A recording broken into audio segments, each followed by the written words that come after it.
في أسطورة يونانية اسمها نص البرتقانة. الأسطورة دي بتقول إن زمان الإنسان ما كانش ذكر وأنثى، وكان في نوع تالت بيمتلك صفات الذكر والأنثى مع بعض. شيميل يعني، يا ريته شيميل، ده كان جسم كده فيه وشين وأربع دراعات وأربع رجول والأعضاء التناسلية الذكورية والأنثوية في نفس الوقت. متخيل الجبروت اللي الإنسان فيه وهو عنده دماغ واحدة وإيدين ورجلين؟ ما بالك بقى لما يبقى عنده الضعف. جه بقى كبير الآلهة الإغريقية زيوس وما عجبوش الكلام ده، وراح مسك الإنسان ده وقسمه نصين زي البرتقال، كل نص عنده دماغ واحدة ورجلين وايدين، وانت ونصيبك بقى في الاعضاء التناسليه اللي يجي في نصك خده. بعدها جه ابولو عشان يعمل عمليه ترميم لكل انسان، فلم الجلد المتقطع نتيجه الفصل وربطه في السره، وبدا يظبط لكل واحد راسه، بدل ما هي لورا بدل يعدلها لقدام ناحيه الفصل، عشان يفضل الانسان في الاسطوره اليونانيه شاهد باقي حياته على عمليه الفصل اللي حصل، ويفضل طول حياته يدور على نصه التاني عشان يتبادل معاه الاحضان والقبلات، ويفضل الانسان عنده احتياجات عاطفيه غير مشبعه، وعليه انه يدور على نص البرتقان التاني عشان يحس معاه بالدفى والكمال. وتبقى لحظة العثور على النصف التاني من البرتقانة هي لحظة من الراحة الخالصة والاكتمال والاتحاد ونسيان الهموم، لحظة نسيان الإنسان لنفسه وذوبانه في الآخر، لأن النسيان يا صديقي هي نعمة، خصوصا لما تنسى نفسك اللي هي أكتر حاجة معذباك. الإنسان اللي ما يقدرش ينسى نفسه يموت من التعب النفسي وعبء الذكريات، وعند اكتماله بالنصف الآخر سيبقى كل جسد يعبر عن نفسه بصوت واحد.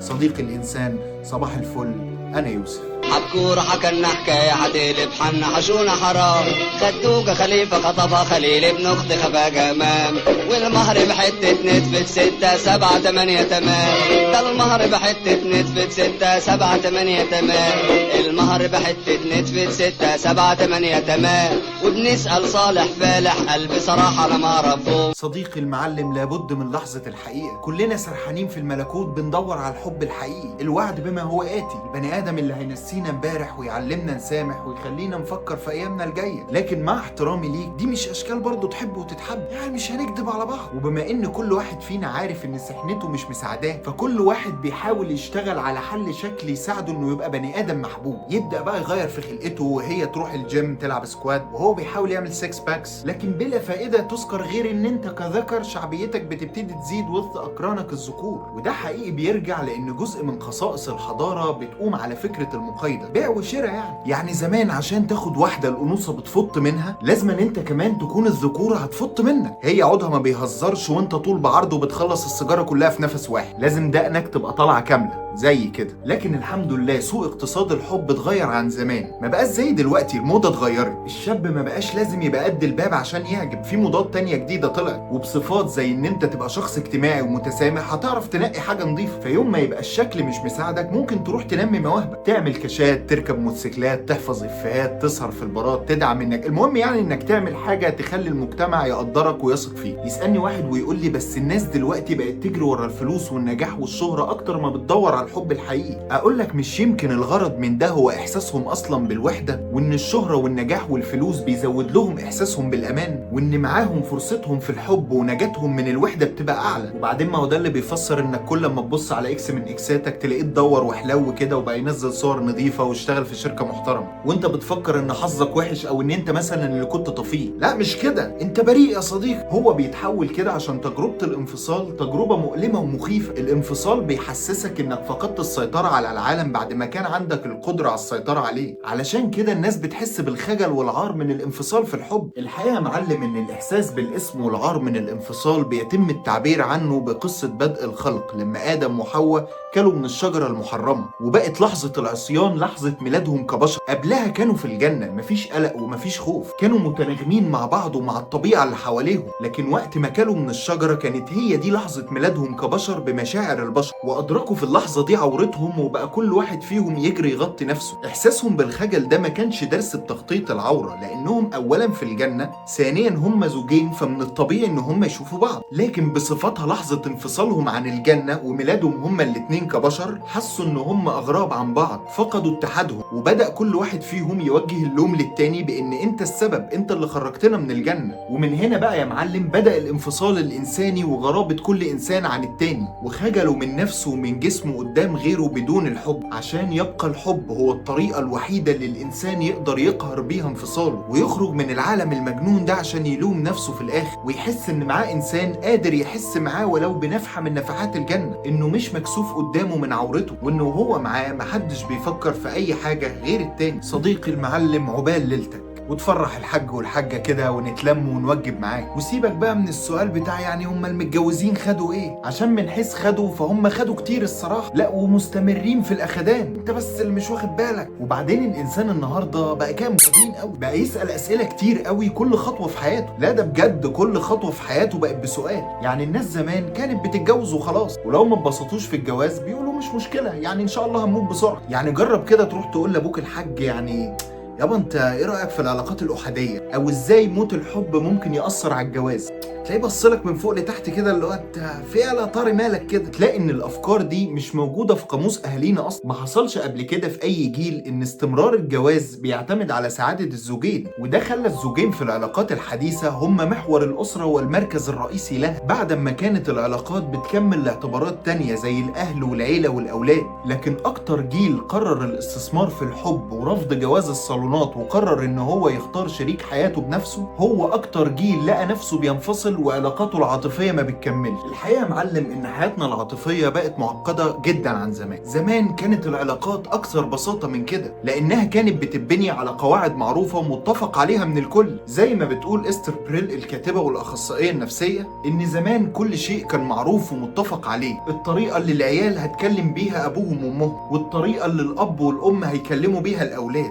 ازاي الراجل بيتكلم مع مراته، وازاي الست بترد على جوزها، مين اللي هيصرف على البيت، مين اللي هيعمل الاكل، مين لو العيل عيط بالليل هيقوم يسكته. كل واحد كان عارف دوره كويس. لكن في العصر الحالي هدمنا النظام ده وعملنا عالم تاني من الخيارات والاختيارات والحرية الغير مسبوقة، وده شيء جميل، بس نتيجته ان احنا هنلاقي نفسنا بنتفاوض على كل حاجة في العلاقة من اول وجديد. حرفيا كل امتياز في العلاقة بقى قابل للتفاوض. مش واضح مثلا في العلاقة مين مسيرته المهنية هي اللي ليها الأولوية بالنسبة للأسرة، وبالتالي ما بقاش واضح مين هيصحى الصبح يعمل الفطار. هل احنا جاهزين للخلفة دلوقتي؟ طب هل احنا عايزين نخلف اصلا؟ هنقعد في التجمع جنب حماتي ولا في اكتوبر جنب ماما؟ هل احتياجاتي بيتم تلبيتها في العلاقة دي؟ هل انا سعيد؟ طب لو انا سعيد هل انا سعيد بما فيه الكفاية؟ كل دي اسئلة الاجيال اللي فاتت ما فكرتش فيها اصلا. ما حصلش قبل كده ان الانسان كان مفروض يبقى فاهم كل حاجة في العلاقة وانه يكون متحكم فيه. طول عمر الانسان كان عايش في قبائل وعائلات ممتدة، كان عايش في مجتمع مترابط جدا. بتتولد في المجتمع ده وانت سايب ايد في كتالوج يا باشا هتمشي عليه، كل حاجة واضحة ومعروفة هتحصل ازاي ومفيش مجال للصدفة. ده حتى ليلة الدخلة ابوك كان بياخدك على جنب كده ويفهمك هتعمل ايه بكره. مجموعة الحاجات دي اللي بعضها اي نعم معفن شوية، بس كان ليها برضو مميزات كتير. اولا بتحسسك بالانتماء والاستمرارية، وبتحس معاها بالهوية ومعرفتك بالصح والغلط. اللي ابوك بيقول عليه هو الصح، والا تبقى ابن كلب قليل الادب. كل التعليم والقيود دي كانت بتاخد من حريتك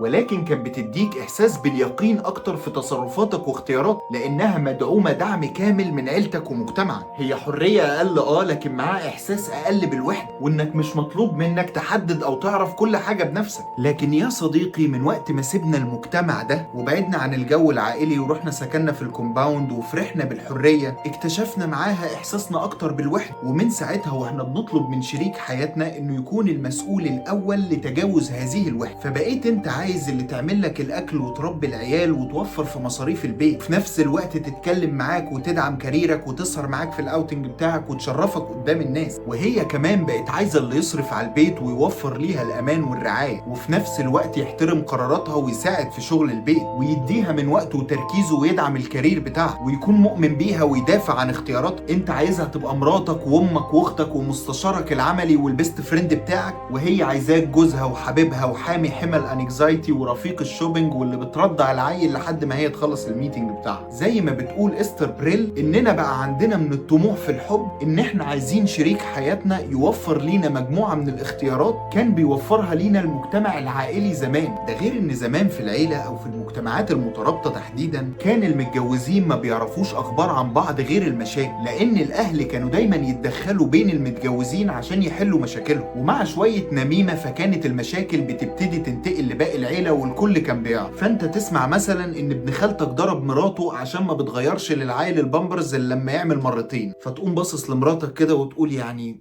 اي نعم نسيت الملح في الاكل بس مش مشكله احسن من غيرها برضه. وهي تسمع ان ابن عمها ضرب مراته يوم الصباحيه، فتقوم بصالك كده وتقول هو اي نعم ما بيغسلش اسنانه بس برضه يعني عمره ما زعلني، وهكذا بقى. لكن دلوقتي بقى في اتفاق ضمني ان الوحش يفضل ما بيننا وما يطلعش للناس، وده اتفاق جميل جدا ومحترم جدا وفي مزيد من الخصوصيه والجمال. مشاكلنا احنا اللي نحلها وحدنا، محدش يتدخل بينا ولا امي ولا امك لا مؤاخذه. لكنه برضه اتفاق ليه ضرر خفي على شكل اوسع شويه، لانه بيحسسك ان شريك حياتك ده هو الخنزير الوحيد في حياتك، بينما الناس كلها عايشه حياتها بصباح الخير يا بيبي ومساء الخير يا كوكي. وبينما الناس برضه كلها ممكن تبقى خنازير عادي ولكنهم لابسين وشوش بتتقلع اول ما يقفلوا على نفسهم باب الشقه. وبينما كل واحد قاعد بيحاول التعامل مع تحديات حياته الزوجيه، بيبقى قاعد ماسك الموبايل بيعمل لاف على صوره سماح مع جوزها في الجونه، وادهم اللي كاتب بوست طويل لمراته عن حبهم ودعمهم لبعض، البوست اللي بتلاقيه قد كده ده بتاع كونتينيو ريدنج، واميره اللي منزله صوره السفره وعامله لجوزها ملذ وطاب من الاكل. ويبقى الواحد قاعد يبص على الحاجات دي ويبص للحيوان اللي عايش معاه ويقول يا رب يعني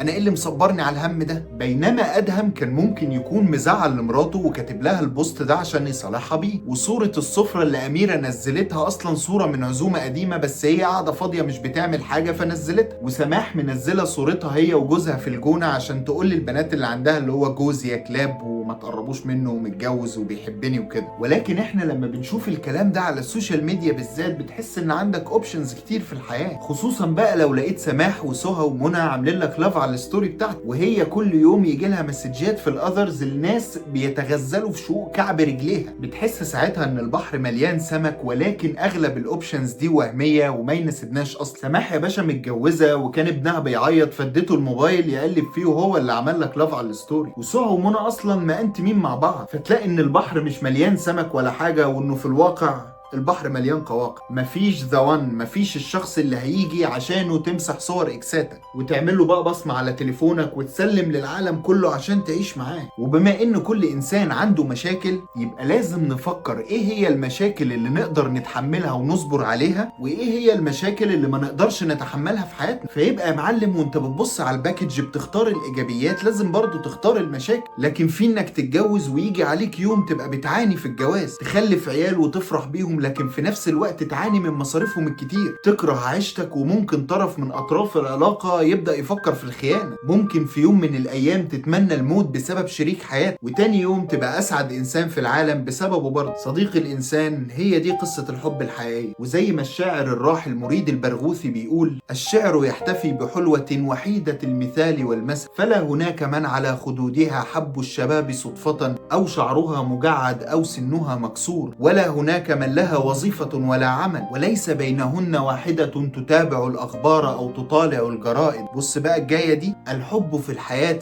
غير الحب في القصائد. دي غير دي يا نجم والله. الحب في الأفلام والمسلسلات غير الحب في الواقع يعني. ها وبس يا صديق الإنسان، نهارك لذيذ وليلتك بتضحك وتلاقي بنت الحلال إن شاء الله. صباح الفل، أنا يوسف. الست سكينة السكنة بالسكاكين سراها سليم، وجليلة جارتنا جابوها جماعة جبابرة حالتهم جيم، وشافونا ساعتها سوونا